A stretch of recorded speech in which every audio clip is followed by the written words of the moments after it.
Semangat buat timnas sepak bola kita tuh nggak cuma terasa di stadion loh. Ternyata semangat ini juga udah ngebentuk sebuah kegilaan baru di dunia kolektor.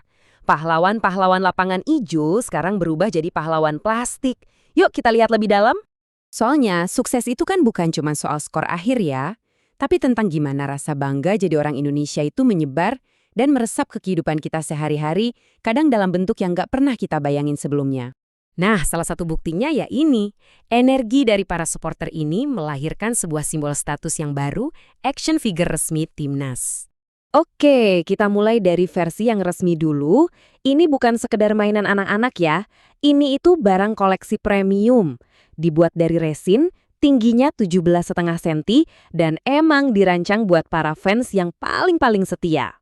Dengan harga segini, sekitar Rp300.000, statusnya jelas sebagai memorabilia eksklusif. Ini bukan cuma mainan, ini tuh udah kayak sebuah pernyataan dukungan dan kebanggaan. Tapi, disinilah ceritanya jadi makin menarik. Begitu kita coba iseng-iseng cari di luar jalur resmi, ternyata di dunia maya itu ada ekosistemnya sendiri yang, wah, jauh lebih liar. Coba lihat angka ini, 252. Sebanyak itulah produk yang muncul di Tokopedia cuma dengan kata kunci figur Timnas Indonesia. Ini bukan lagi soal beberapa penjual iseng, ini tuh bukti kalau ada pasar paralel yang gede banget. Dan kalau kita bedah datanya, rentang harganya itu luar biasa. Ada yang dijual murah banget, cuma Rp35.000, tapi ada juga yang harganya bisa sampai Rp450.000 untuk versi-versi yang katanya langka. Dan lihat deh, harga rata-ratanya cuma sekitar Rp81.000. Jomplang banget kan sama harga resmi? Pasar nggak resmi ini, kreatifnya bukan main. Fans bisa nemuin apa aja di sini. Mulai dari edisi pemain yang dilabeli langka, ada yang katanya kolaborasi terbatas sama minimarket, sampai versi jersey rahasia. Belum lagi model jualan ala kotak misteri atau gacha yang bikin penasaran. Pokoknya pilihannya jauh lebih beragam dari yang ditawarkan toko resmi. Nah, ledakan variasi ini jadi bikin kita bertanya-tanya, ini tuh sebenarnya cuma mainan biasa aja atau jangan-jangan ada sesuatu yang lebih dari itu? Ternyata ada loh kerangka buat memahami fenomena ini. Ada perbedaan yang mendasar antara action figure yang produksinya massal dengan sesuatu yang disebut urban toy yang lebih didorong oleh visi seorang seniman atau desainer. Jadi intinya gini, urban toys itu lebih dianggap sebagai sebuah karya seni dan desain, bukan cuma buat dimainin. Ini adalah ekspresi budaya yang produksinya sengaja dibuat terbatas.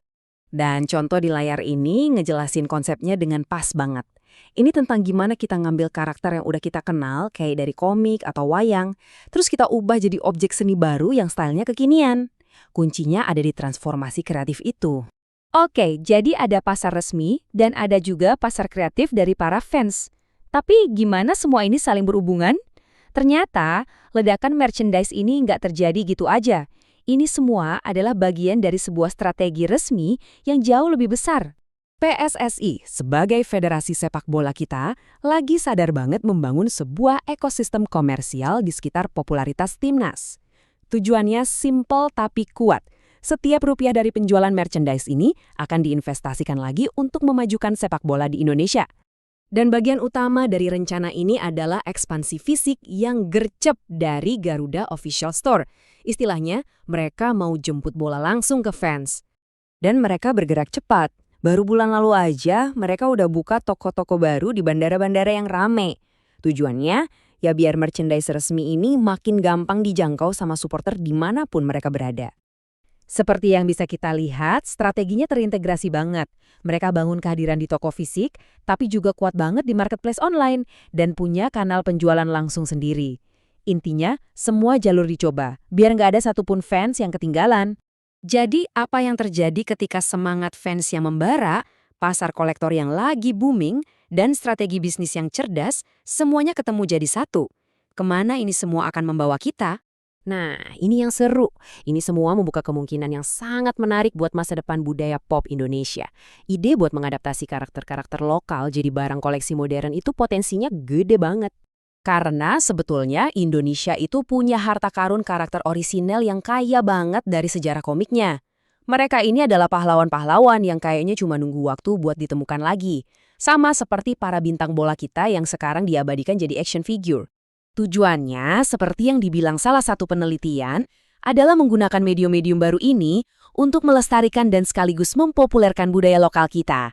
Jadi, ini bukan sekedar bisnis, tapi juga ada misi budayanya. Dan ini semua membawa kita ke sebuah ide terakhir yang cukup bikin merenung tentang apa sebetulnya arti semua ini. Karena pada akhirnya, ini lebih dari sekedar mainan.